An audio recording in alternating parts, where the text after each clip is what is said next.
You know, being an adult is great. You have your own money and you can spend it on whatever you want. The bad thing is, there is no one but yourself to hold you accountable for your bad financial decisions.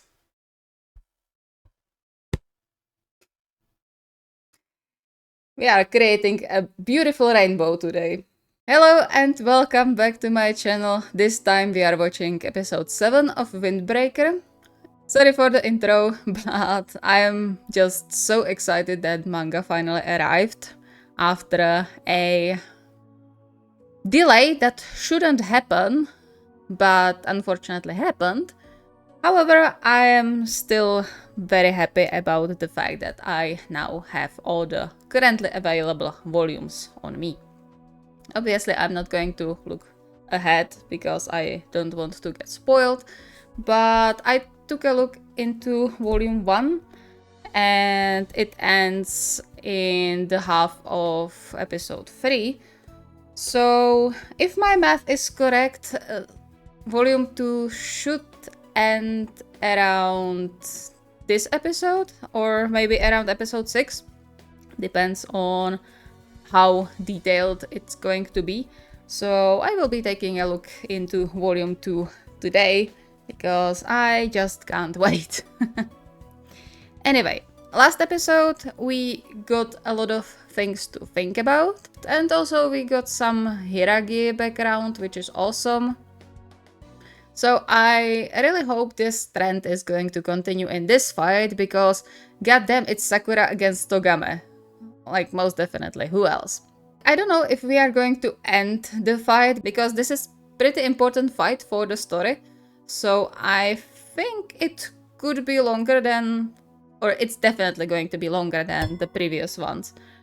And just the Hiragi Sako fight took the whole episode, while the previous two took place in one episode. So I think if this is going to be 2 episodes, maybe 3, who knows? Depends on how much backstory they are going to put into it, because I really hope there is going to be some. I want to know more about Togame.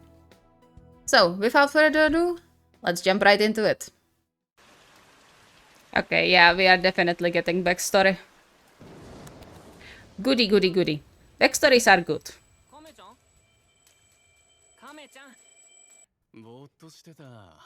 I mean, like, something has to change by this fight. Like, this fight has to be a catalyst to start a change.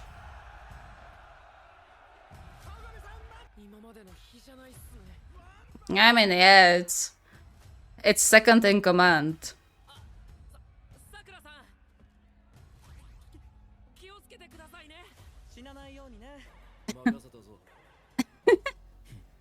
I love how you can see all their personalities in this. Yeah, it's needed.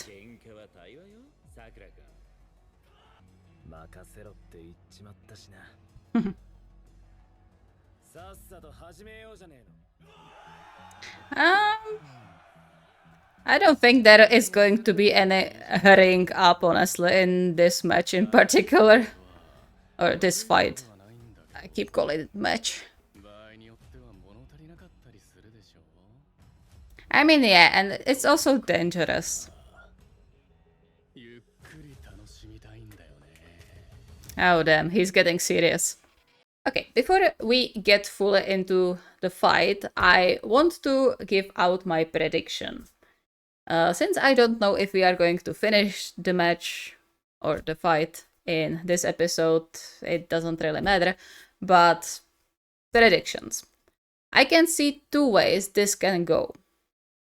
1, Sakura wins. It's not going to be easy, but Sakura wins.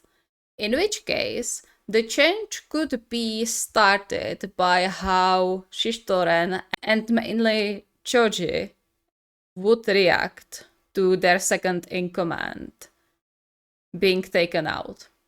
Especially Shoji, because they seem to be quite close from what we've seen so far. Second is that Sakura is going to lose. In which case, it could be a nice showcase of how Bofurin treats the ones that gave it their all but still were defeated. And just like show them that being defeated does not equal being weak. So story-wise, I can see it going both ways. I think more beneficial for Shishoren would be to see Sakura losing. But in that case, I'm not sure if it wouldn't just solidify their already broken view on what being the strongest all the time really means. Well, we will see. Also, Sakura is going to have to evolve throughout this fight to actually do something about this whole situation. Whew, this is going to be a tough match. Or tough match-up, at least. I keep calling it match. Why do I keep calling it match? It's the parallels with Haikyuu.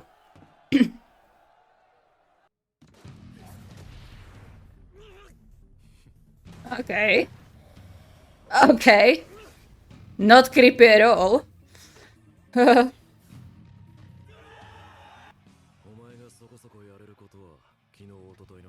But this is something utterly different.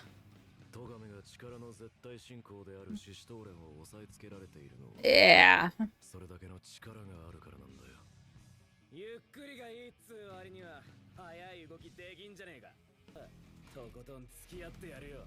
I wouldn't play along with him. Definitely not. That's probably the worst thing you can do. Can't speak today.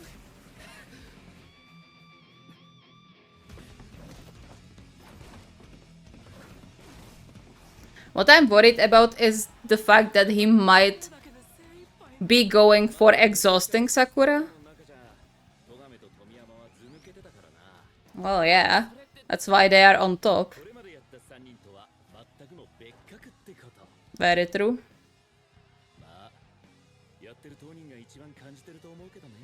Yeah, I don't think that Sakura ever went against someone like this. Oh, nice. Oi. Oi, oi, oi. Ouch. Okay, that's not fair.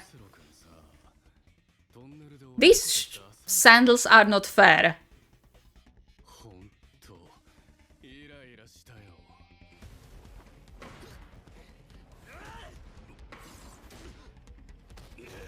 Yeah. Ow, ow, ow, ow, ow.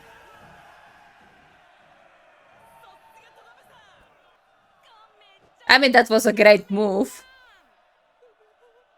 It's okay. We are not finished yet. That would be too simple.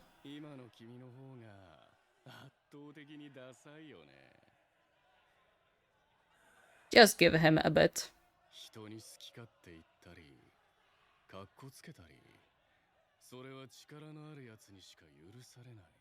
I mean, he has power to back it up. Again with this, I talked about it in the previous episode. That's the thing that Shishoren needs to understand. It's not that they are hiding in a pack or in the group and counting on the group to save their backs when the time comes. That's not what they are doing. They are strong on their own and creating even a stronger group through linking their powers together. It's a team. That's the thing.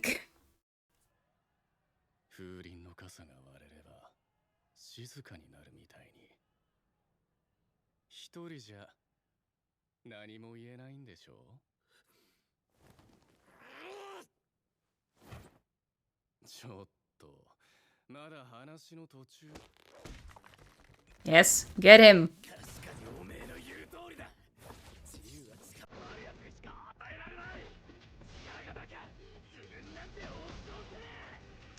True.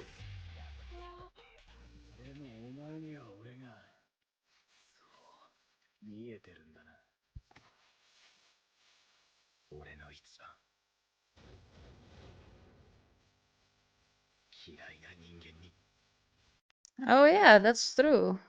I didn't realize it before, but the views of their respective sides are presenting the thing they hate the most, I would say.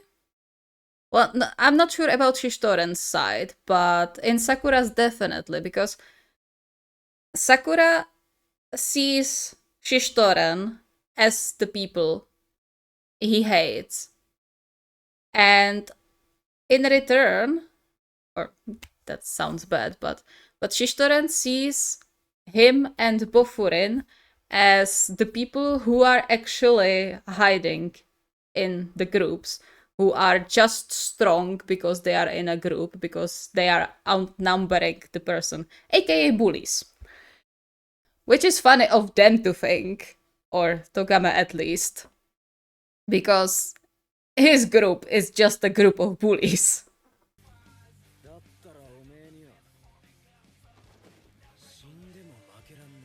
Ooh. And that's a promise. Ooh. Oh, damn. He went a little bit berserk.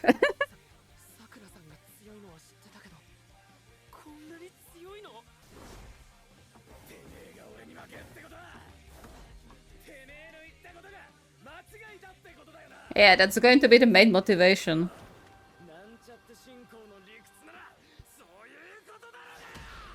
Yeah. Ooh. These kicks, man. These kicks of his. They are going to be a superb weapon when he gets a bit older. But, like, yeah, he's right, because the thing they are preaching is not what they are doing. He's right. Like, Sakura is right. And at least Togama needs to hear this. Like, the whole Shishoren needs to hear that, but... Oof! Oh! Okay, that's pneumothorax waiting to happen. Ouch. Jesus Christ. It is so-called devotion.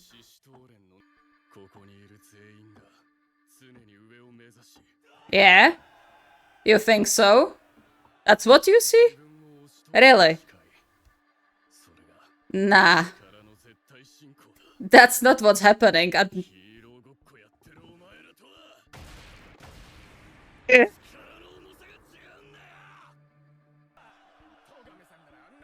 This is what you see as devotion to power.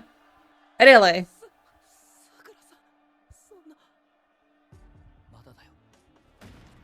Okay, I love Suo's confidence in Sakura. Yes, exactly. Oh, how? Yes! Hallelujah! Someone said it. Goody.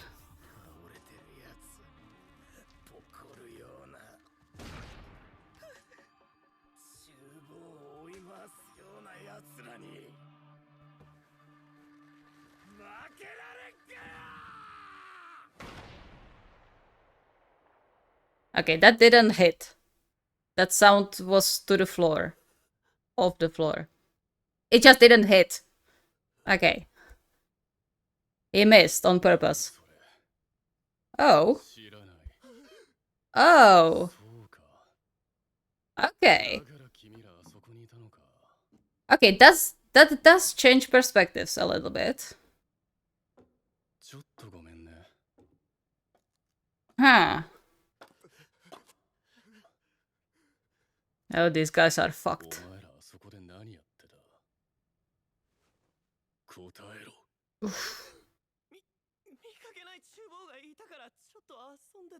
Oh yeah, playing.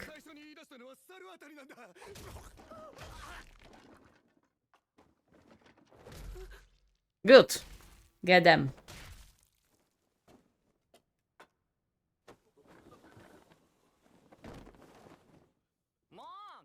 Why are you so shocked?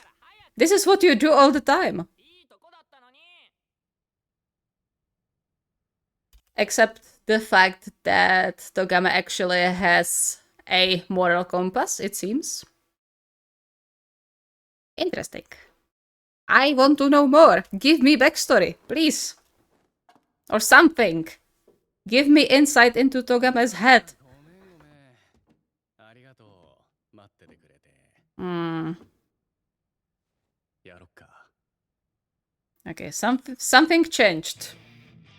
And I'm not sure if I like that change or not. Backstory? Ooh, backstory! Yes, please. Ooh.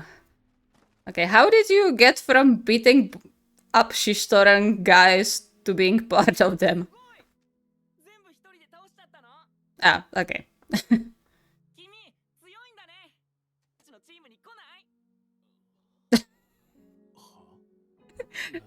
Okay. That's about on par what I would expect from him.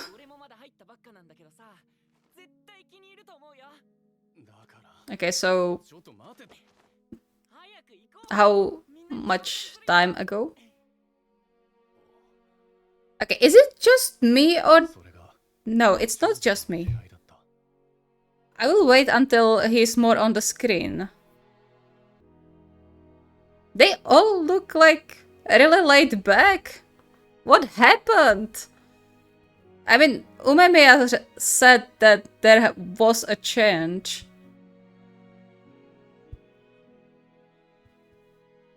But, like, they're so peaceful right now. What happened?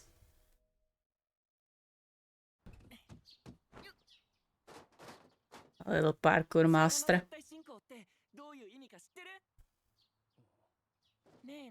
Yeah, he does.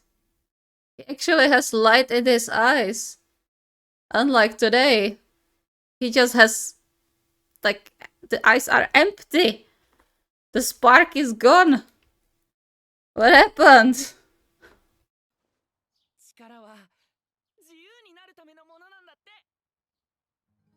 I mean, yes, that's true.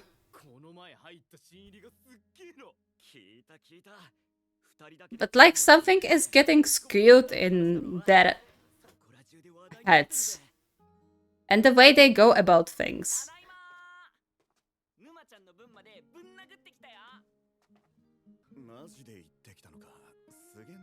Yeah, he was actually like or not defending, but technically defending one of his.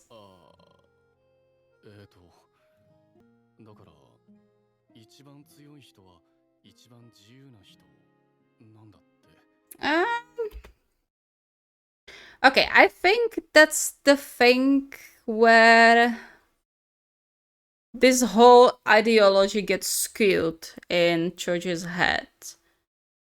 Because he's definitely behind that change. Togame, probably not, from what I'm seeing here. I mean, strength is freeing, that's true. However, it depends on how it's used. The way they are using it is more binding, I would say, instead of freeing. Like, constantly chasing strength, constantly chasing to be free, is binding you, is holding you back. Yeah, that's the difference between Choji and Umemiya. I really hope we delve into this a bit more, because I can't articulate my thoughts. That's the issue.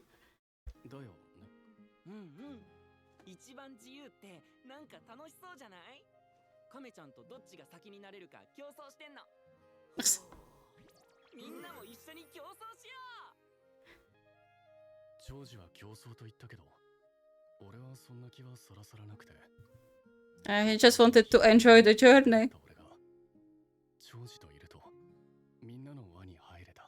Ah. Now I'm getting sad. Yeah. Like, freedom is a thing that can be gotten to in many different ways. Now I'm getting sad. Because Togame is kind of like me, an introvert who gets adopted by extrovert.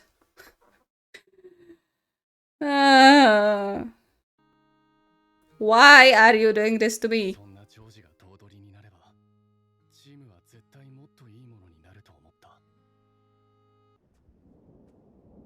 Okay, yeah.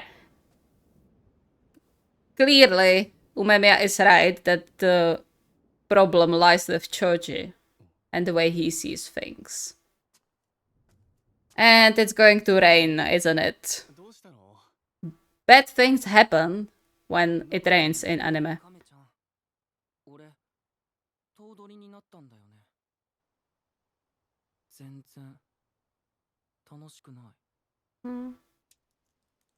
Well, yeah. Because being on top is a lonely spot to be on, if you don't know what to do with it, like Umemiya does. What Umemiya does is he's forming bonds around himself, which means that he's never truly alone on the top. Like, obviously, strength-wise and status-wise, he is. But he built a whole structure for himself, like a structure of relationships for himself. それでね、俺考えたんだ。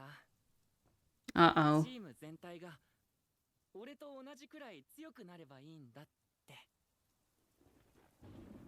I mean, like, the thought isn't wrong. The thought isn't bad. But, like, the way he goes about it. The thought isn't bad, per se. But the way he goes about it is wrong. That's the problem here. Like, he means well. I believe that he means well. Even though it's from somewhat selfish reasons, because this guy is not mature enough to be a leader. Like, let's be honest. I just hope someone shows him.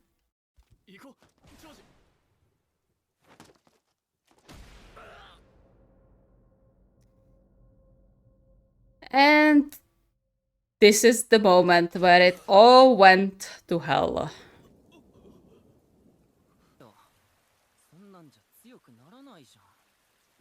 Yeah. Yeah. This is the issue.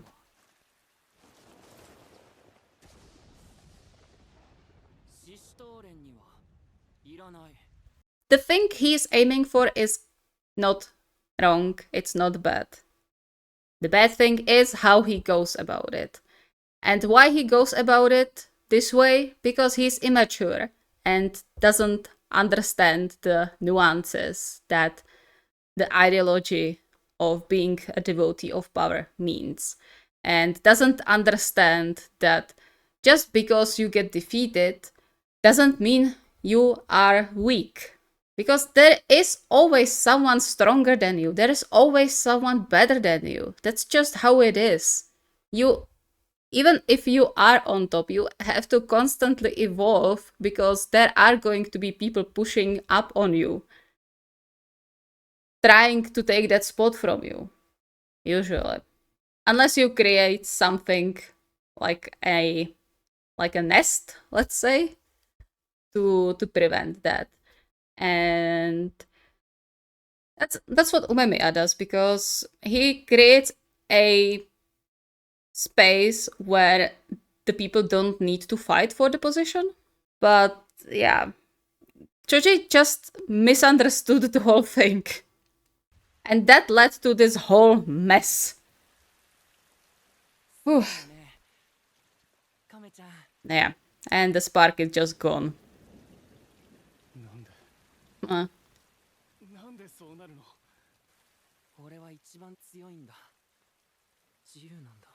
You don't believe that yourself. You're just trying to convince yourself. Yeah, and he can't do that because Choji and Shishitoren is everything he has. No!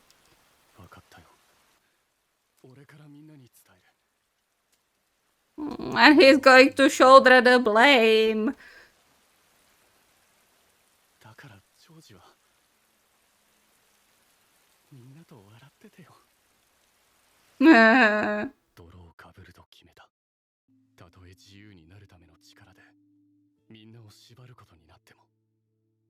Yeah, this is what I'm talking about.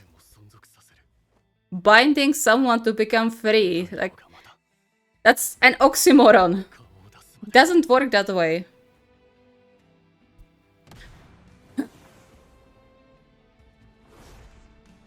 And he's just going to shoulder everything.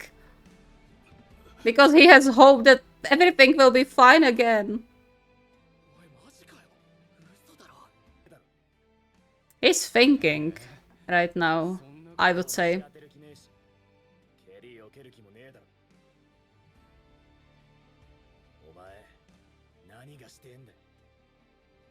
Let him think a bit. Because his decision is going to have a lot of weight right now.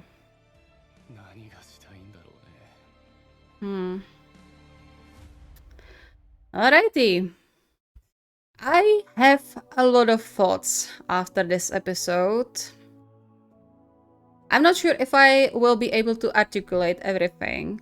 Hopefully I will, but in case that something doesn't make sense, let me know.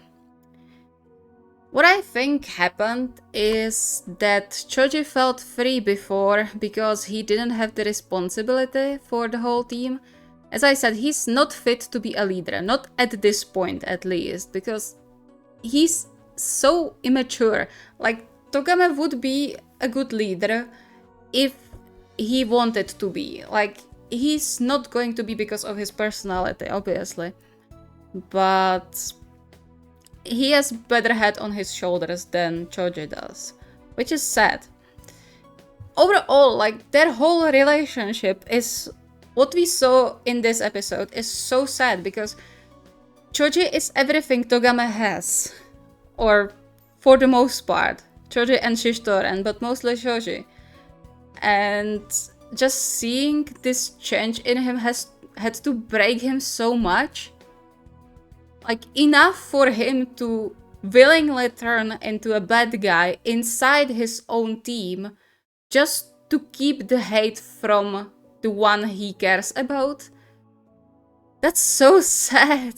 It's so heartbreaking. What I think needs to happen is for Togame to fully understand that he is blindsiding himself with, like, being these devotees of power. I think he kinda knows somewhere deep down that the way they go about it is wrong. Or maybe even not deep down. Like, in the last, 2 minutes, it seems to me like he knows very well that this isn't the way to go. And Sakura reminded him of that during this fight, which is great. And what Choji needs right now is for Togame and Umemiya to tell him where he's wrong, because I think Umemiya also understands what is going on to some extent at least, because I mean, he seems like a clever guy. So, a bit goofy, but I think he has pretty high EQ, like emotional intelligence. It seems like that to me, so we will see. And Choji really needs to hear where he's wrong. And if not through Umemiya, then definitely through Togame. And now I am even more undecided about how this fight is going to go. At the very end, Togame was thinking, like, a lot, it seemed, that he even let Sakura land a punch and a kick, because he isn't sure what to do right now, which is just going to make the next episode all the more interesting, because he needs to make a choice right now.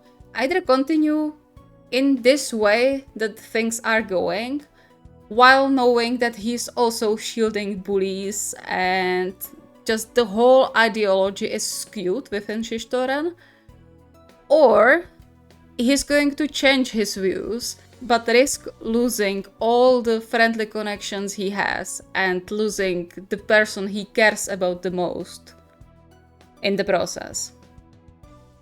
It's going to be an interesting choice on his part. The main switch has to happen in Togame.